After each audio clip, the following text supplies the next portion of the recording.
আসসালামু আলাইকুম ভিউয়ার্স। আজকে আমি চিকেনের ঝোল বানাবো, পাতলা ঝোল। অনেকে আলু দিয়ে ঝোল করলে ঝোলটা ঘন হয়ে যায়, এইভাবে বানালে কোনোদিন ঝোল ঘন হবে না। আমি প্রথমে আলু দিয়ে নিয়েছি, পানি আর নুন দিয়ে আমি এটা সিদ্ধ করে নিই। প্রেশার কুকারে তাড়াতাড়ি হবে, ওই জন্য প্রেশার কুকারে দিলাম। দুটো সিটি মেরে নামিয়ে নেব, বেশি সিটি মেরে চলে যাবে। এদিকে আমি চিকেনটা ম্যারিনেট করে নিচ্ছি। দিয়ে দিচ্ছি স্বাদ মতন নুন, ধনিয়ার গুঁড়ো, হলুদ গুঁড়ো আর শুকনো লঙ্কার গুঁড়ো। দিয়ে দিচ্ছি জিরে গুঁড়ো, কাঁচা জিরে আস্ত, আদা রসুন বাটা,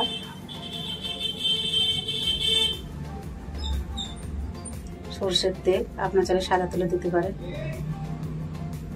দিয়ে ভালো করে আমি এটা মিনিট করে রেখে দেবো 5-10 মিনিটের জন্য।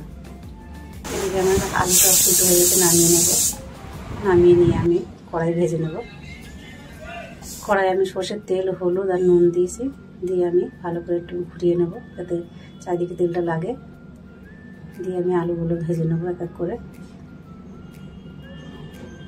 দেখতে পাচ্ছি আলুগুলো ভাজা হয়ে গেছে, আমি উঠিয়ে নিয়েছি। ওই কড়াই না একটু তেল দিয়েছি, দিয়েছি দুটো তেজপাতা আর ছোটো এলাচ দুটো, আর দিয়েছি দুটো বড় সাইজের পেঁয়াজ থেকে। পেঁয়াজটা ভালো করে নেড়ে চেড়ে লাল লাল করে নেবো।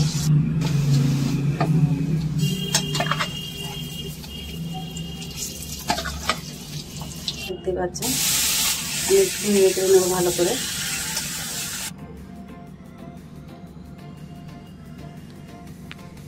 নেড়ে চেড়ে নিয়ে আমি একটু পানি দিয়ে 5 মিনিটের জন্য আমি ঢেকে রাখবো।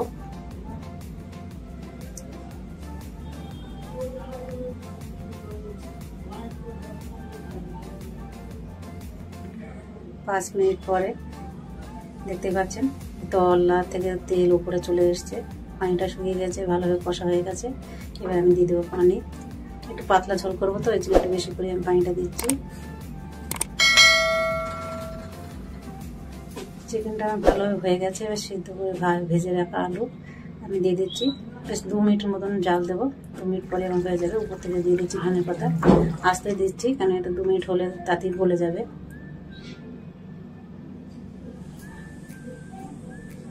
আমার যদি রান্নাটা ভালো লাগে অবশ্যই লাইক করবেন, আর এরপরে কেউ যদি অন্য কোনো রান্না দেখতে চান অবশ্যই আমাকে কমেন্ট করে জানাবেন।